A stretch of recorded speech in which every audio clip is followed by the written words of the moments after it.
Hi, I'm George and welcome to the last part of the Tajfun series. Let's go straight to our Level 2 certification attempt.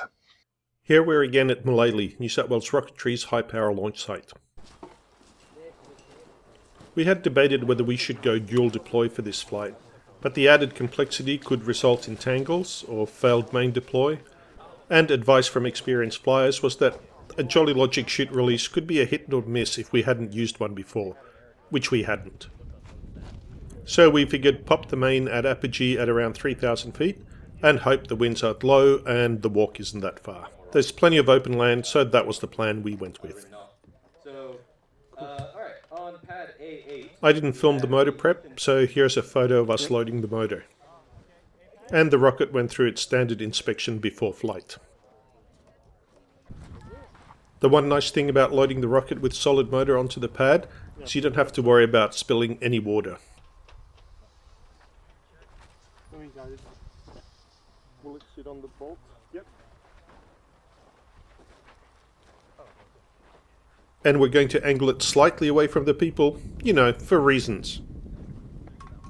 As you can see, the wind started to pick up. Perhaps this was going to be a longer walk after all. Originally, the plan was that the rocket was going to be lowered to be powered on, but I wasn't sure how the Stratologger flight computer would respond if we then stood up the rocket, and so we brought a stepladder to arm the rocket while it was vertical. Rocket is armed, making all the right beeping noises.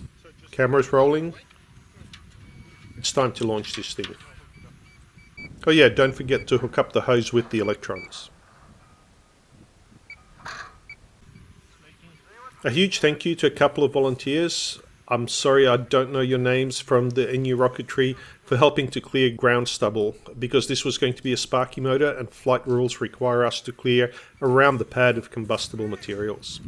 Okay, showtime. At C4, we have continuity, launching in 5, 4, 3, 2, 1, 0.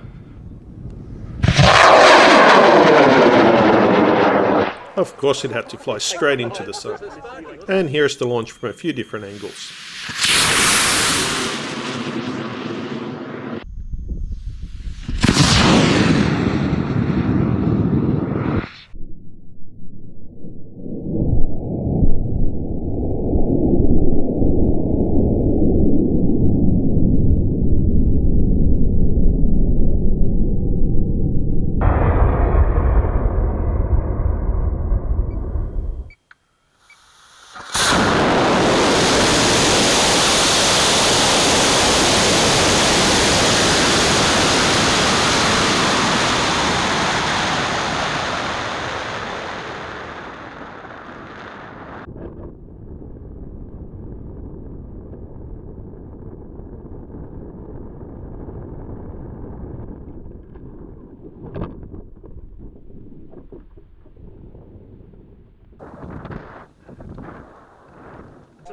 Parachutes out.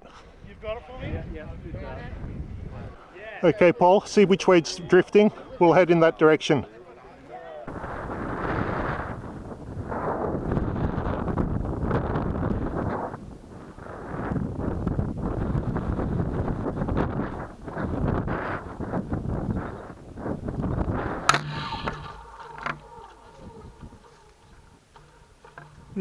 That's less than optimal. Plenty of open land, they said. Hardly any trees, they said. Thankfully, it was fairly low to the ground. The rocket landed about 600 meters from the launch pad.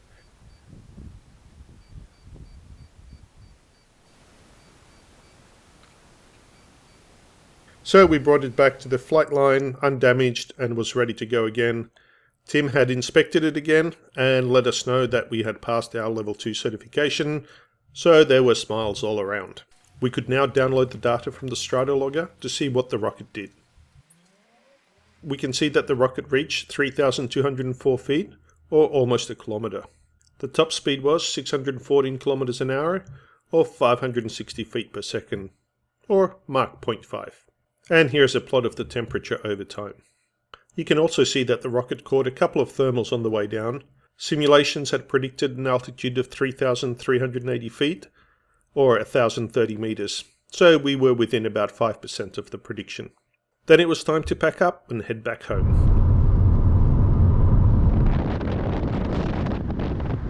So that's it. We have our level 2 certification. Next up, we're going to focus all of our efforts on finally finishing the 2-stage Horizon project. I know a lot of you have been asking about it. It's actually, today is 6 years since we started, so it's time to finish it. Anyway, that's all for this week. Thanks for watching, and we'll see you next time.